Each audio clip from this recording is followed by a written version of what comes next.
Hi, this is Jack from TritiumSoft.com talking to you about ChangeUnits2, military grade unit conversion. Let's get started. So we have a few new features for ChangeUnits2.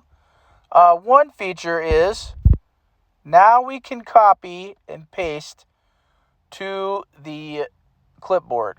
So if we want to see an example of this, we can go all the way down to our unit selection screen, and we'll see this item, space exploration. And if I go in here, I can page down to May 25th of 1961, almost an anniversary today.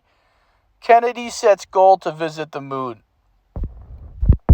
I can copy this just by pressing it, go out of ChangeUnits2 over to Safari, and if I open a new window,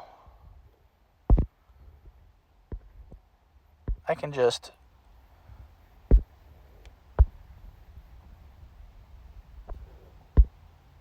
paste it in there. And you can see JFK Library, address to joint session of Congress. And it just by searching that one item, I can watch the actual speech where Kennedy says that America wants to go to the moon. And so if I come back out, you can just see. So this feature is very nice for looking information up or using it in a different program, whatever you need. And if we go back to the Lady Welder here, you can see we have a few other new features. We have Global World Time Zones. What's that? So if we go into Global World Time Zones, we can see we have descriptions for hundreds of locations in the world. And if you can just click one of them, it'll pop up with the day and time zone designator for that area. Now, in reality, there's only about 30 different time zones in the world, but there's hundreds of time zone designators. And that's what this is for, is so you don't have to know. If you want to look at one, you can just open it up, page down, and you can see what time it is right now there. So it's a great feature. Another feature we have is input scientific notation. And so initial value will take scientific notation, but if you want to just enter it yourself in a nice fashion, we have a method here of entering scientific notation so that you can use it or just see it, whatever you want to do with it. Let's just say we have a number 3.25 times 10 to the 23rd. So you can see there's no 10 in here, but if I put the 23rd, that's going to be our exponent. And so if I just press combine as scientific notation, you can see I got 3.250 E23. And so that's a nice feature. So it's showing you that what this number would be with scientific notation. So maybe I say, maybe it wasn't to the 23rd. Maybe it was to the 27th power. I can just change it just like that. Press the button, it updates it. And then if I want to put it into my initial value, I can press update value. Right? And so it updates the value that's actually in the program there. So that's a great feature. Contrarily, let's just say I have a really crazy number and I want to see what that number is in scientific notation so I can use it somewhere else. Sometimes you get these gigantic values, such as for the mass of a moon or a planet, and they can be just unwieldy.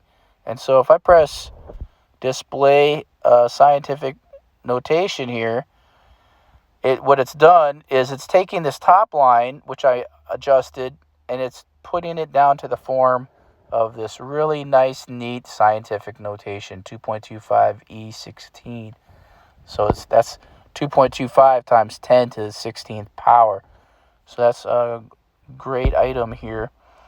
And then if I want to use that, I can just press update value. There it is. Now, you can also see that we've updated these so that when you press on a button, it's telling you what operation it's done to that number to get the answer in the pink field. So I just pressed LN, and so what I did was take the natural log of that number. If I pressed square root, it would tell me, oh, it's a square root. And so it's just a great feature for keeping track. Sometimes you're not sure what button you pressed on the calculator. Now there's no question. It tells you what it's doing, so it's really nice. Whether you're subtracting it or you're doing exponents. So that's a wonderful feature here. And then if we go down here, you can see we also have RLC, electricity down here. So I could do, voltage calculations. There's just all sorts of items that we can do here. So if I close out of this, one other great feature here is not only can we highlight and copy these numbers, I can see them differently. So if you notice here, we have these huge strings of zeros. And while that's great sometimes, it can be a real problem when you're actually trying to take the number out, because you have to keep track of these huge strings of numbers. So one way around that is pressing on our welder here. If we change from long form list to engineering list and close, you can see that we've modified all of these numbers. So now it's telling me, it's giving me values that are easier to compare online or to write down.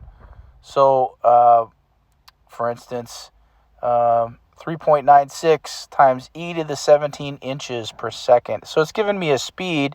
It's a very fast speed here, right? Or 1 meter to 1 times 10 to the 16th meters per second.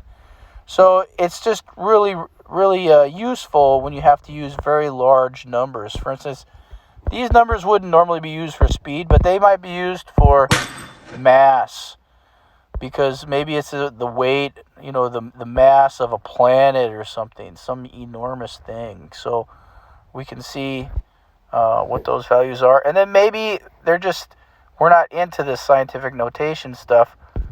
We want to see normal method, normal decimal notation, and we can just change to long form list, and everything's back the way we expected it. So that's a great feature, is that you can go between decimal notation and scientific notation. As sometimes, even scientists, they want to see it in decimal notation because it's too hard to think about exponents. But when you have to compare something, exponents are usually easier to avoid making errors, which is why scientists use it for scientific notation. So, with that, thanks for watching.